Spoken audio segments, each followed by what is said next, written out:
Le 8 juillet 2016, la radio-télévision suisse SRF a informé que les États-Unis et la Corée du Sud ont convenu de stationner un système de défense antimissile en Corée du Sud. Face à la menace croissante venant de Corée du Nord, on dit que le bouclier antimissile THAAD devrait servir à la protection de la population sud-coréenne. Le 11 juillet, la radio suisse a fait savoir, je cite, « La Corée du Nord a menacé les États-Unis et la Corée du Sud d'une riposte violente. » Selon certaines sources d'information, la Corée du Nord pourrait réagir dès que sera connu le lieu où le complexe va être placé.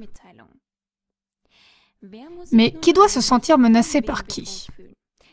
Les États-Unis et la Corée du Sud par un danger nucléaire venant de Corée du Nord, ou bien la Corée du Nord par le bouclier antimissile THAAD et les autres positions stratégiques de défense, y compris des bombes nucléaires, autour de la Corée du Nord?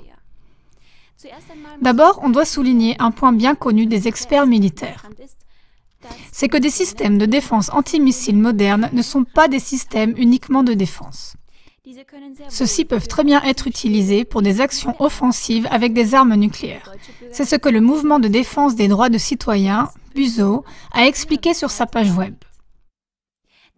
Dans une allocution publique concernant le système de défense antimissile américain en Europe de l'Est, le président russe Vladimir Poutine a dit récemment devant ses experts en politique de défense que ceci ferait partie du potentiel nucléaire stratégique des États-Unis à la périphérie, dans ce cas en Europe de l'Est. Dans les systèmes de défense antimissiles, les fusées porteuses pourraient être changées très rapidement en missiles de moyenne portée et de courte portée, ce qui ne peut pas être contrôlé. Selon Poutine, ceci serait une menace supplémentaire. La réaction de la Chine montre également que le bouclier antimissile THAAD, qui devrait être stationné en Corée du Sud, doit être considéré comme une menace. Selon SRF, la Chine a en effet immédiatement convoqué les ambassadeurs de Corée du Sud et des États-Unis.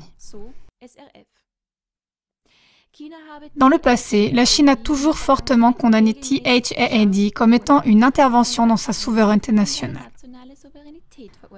Un petit abrégé historique donne d'autres éclaircissements sur la question de qui menace qui en fait.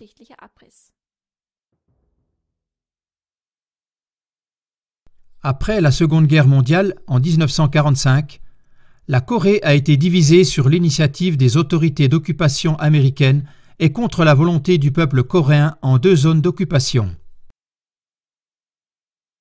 L'Union soviétique a pris en charge la partie nord, les États-Unis le sud. En 1948 ont été établis les États de la Corée du Sud et de la Corée du Nord, et par la suite, les troupes soviétiques se sont totalement retirées du Nord. Selon l'historiographie officielle empreinte d'influence américaine, la guerre de Corée a commencé le 25 juin 1950 par le raid inattendu de la Corée du Nord communiste sur la Corée du Sud démocratique. Mais selon l'historien américain William Bloom, cette affirmation ne résiste à aucune enquête historique poussée. Le gouvernement sud-coréen était bien décidé à provoquer la guerre civile tant désirée, puisqu'il était sûr du soutien de l'armée américaine.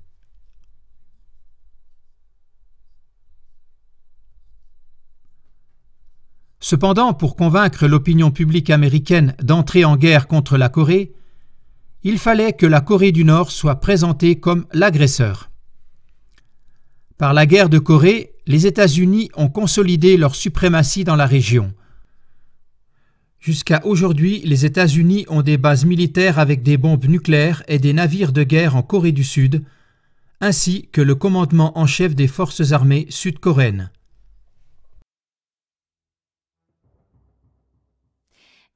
Le journaliste américain Jake Smith fait partie des personnes qui peuvent évaluer la prétendue agressivité de la Corée du Nord constamment évoquée par les médias occidentaux.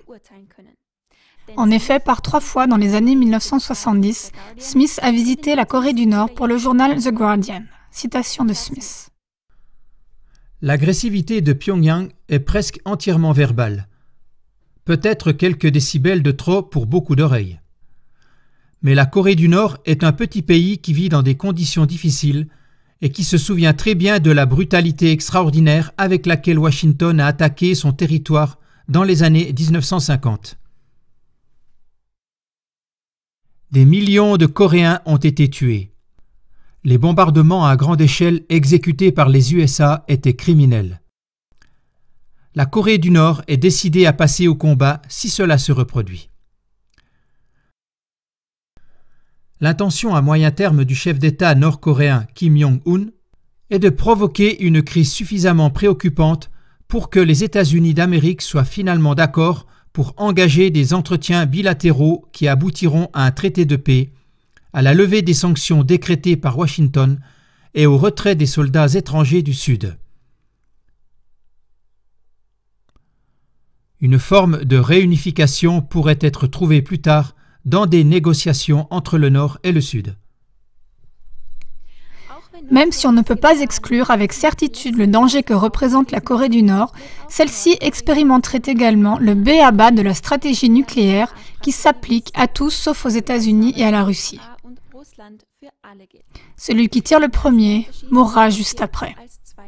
20 minutes après une attaque nucléaire par la Corée du Nord, le pays n'existerait plus.